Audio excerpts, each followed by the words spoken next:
Hi guys, welcome back to my channel. I have some favorites and some fails from the brand Catrice to share with you today. I recently picked up a new foundation and a powder from Catrice, and I've been giving them a try, and unfortunately I have some pretty fail thoughts on those. But I also have a powder that I picked up previously from Catrice that I'm going to share with you, as well as a mascara of theirs that I've been trying out. So stay tuned for some thoughts on those. Also make sure to subscribe to my channel so I can see you back here for future videos, and if you enjoy this type of video, please make sure to give it a thumbs up as well. Let's dive right into the fails. First of all, I've been seeing this foundation pop up here and there on YouTube, and a lot of people have really loved it. I had been eyeing it at Ulta online for a while, and I decided to finally give it the plunge after seeing a couple of rave reviews. So I picked up the shade Rose Beige. It's 020, and this one, unfortunately, shade-wise, is not super great for me. So unfortunately, part of my impressions are because the shade is not perfect, but I also want to talk to you about the formula.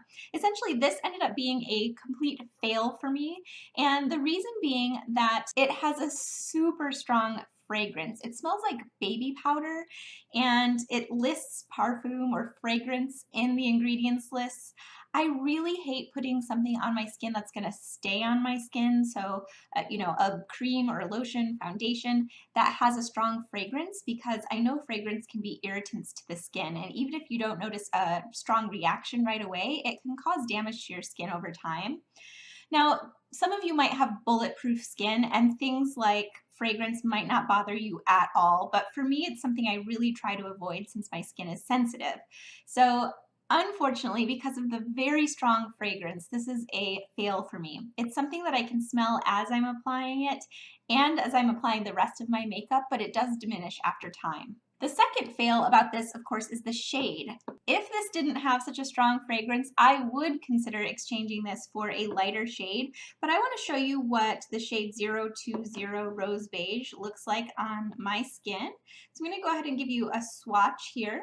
It's a near match for me. So I'm actually wearing it on my face right now, and I feel like because of blending and bronzing and all of that good stuff, it looks okay. But when you look close, like around my hairline where it's harder to blend because of the little mini hairs and stuff, and even around my eyes, at least for me, I feel a bit like I'm wearing a mask because the shade is just a little bit too deep and a little bit too rosy for me. So in general, I can make it work, but especially when I don't have lights shining on me and I'm just in natural light, it looks just a tinge too dark. Now, in terms of the formula, it is pretty lightweight, so it doesn't feel like a mask when I'm wearing it. You can see the longer that this sits here, the more that it oxidizes and just the darker it starts to get. I want to show you a comparison to a foundation I've been working through and you've seen me use a whole bunch. This one is from Beige Cosmetics and it's their Studio Pro foundation, and I have this one in the shade 103. You can just see a slight difference. This one is lighter and it definitely matches my skin tone a lot better. This one just is too dark for me. But aside from the shade situation and the fragrance situation, what I will say is phenomenal about this foundation, and I really wish that it had worked for me, because it does last and it is matte. Without any excessive powdering or layering or priming or anything, I wore this foundation yesterday and a few days previous, and it lasted all day without me needing to powder. That is a pretty remarkable thing. I have kind of a step system of things that I can do to make my foundation matte and to make it last all day. I have a video about that I can link below. And I use that with, a variety of foundations that don't have claims like this. But with this one, without any primer, just my moisturizer and sunscreen on underneath, and a little bit of powder on top, it honestly did last all day and it stayed matte. It does dry so fast though, so you have to be careful with blending or you can end up with unblended patches on your skin, so you want to work quickly with this foundation. Another unfortunate fail for me is this powder from Catrice. It is their Healthy Look Mattifying Powder. It says the mattifying powder in a perfect harmony of 4 shades gives the complexion a healthy and fresh look. The translucent texture fits all skin tones. So it does claim that it is translucent, and this one though says it's the shade 010 Luminous Light, so maybe there are a variety of shades. I'm not completely sure, but I was really expecting it to be translucent, and it really wasn't. So on top of having a foundation that was a little bit too dark for me, I honestly felt like I was applying a light bronzer to my face with this powder. The texture of the powder though is actually really nice. The texture feels really smooth, soft, silky, and lightweight. So again, it's more of a color issue for me than anything else. I wish that it was actually translucent because I love the texture, but for me, it just almost looks like a light bronzer on my skin, especially on my forehead. I feel like that area of my skin is looking way darker than my skin actually should look, especially in regular light, you guys. It's like I kind of want to just wash my face, but I think, you know, we've fixed the look enough that I can wear this today, but the things are just a little bit too dark. This powder included, I have it all over my face today except for on my under eye, and it's kind of intense. I had previously purchased and mentioned in a haul, I believe, this Catrice powder. This is the Prime and Fine mattifying powder. It claims it's waterproof. This one is not a fail for me. I'm not ready to say it's a fave, but I think this is definitely a nice workable powder. This is a nice tight compact, so it's great for travel. It seals clothes really nicely. You don't get the sense that the packaging is weak in any way, and I really appreciate the sleekness of this. In terms of the actual formula of the powder, it's very lightweight and sheer on the skin.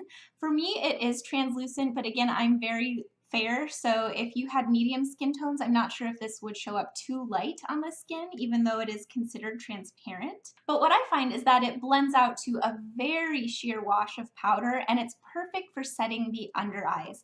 It will mattify my skin as well if I use it in my T-zone, and I have used it that way, but I don't find that it gives me all day mattification, unlike my favorite Physicians Formula Mineral Wear Talc-Free powder that does help me mattify for an extended period of time.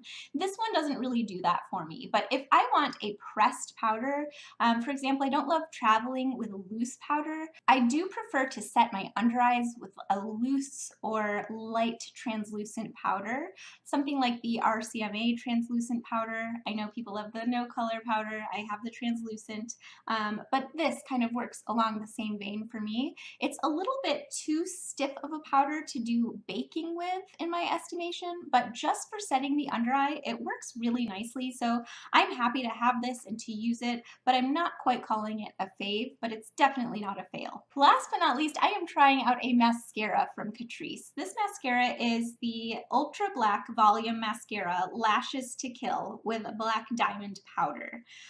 So this mascara is really fantastic. This has ended up being a fave.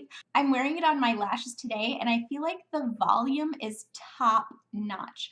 And the fact that it has a natural fiber bristle brush makes it so that it's comfortable on my lashes. It does not poke, it does not tug or pull. It just easily and comfortably builds up volume, and I love that. The brush size is perfect too. Not too big, not too small. I honestly feel like it gives me the same kind of volume and effect as the Too Faced Better Than Sex mascara. However, I find that this mascara does not flake or smudge on me, whereas the Better Than Sex mascara did do both of those. So if you want epic volume, super black lashes, then I think you would really like this mascara. And it's also really affordable. This is like a $6 mascara, so definitely check it out on Ulta's website. Just to give you a sense of how it looks up close, I'll go ahead and zoom in so you can see how this looks on my lashes.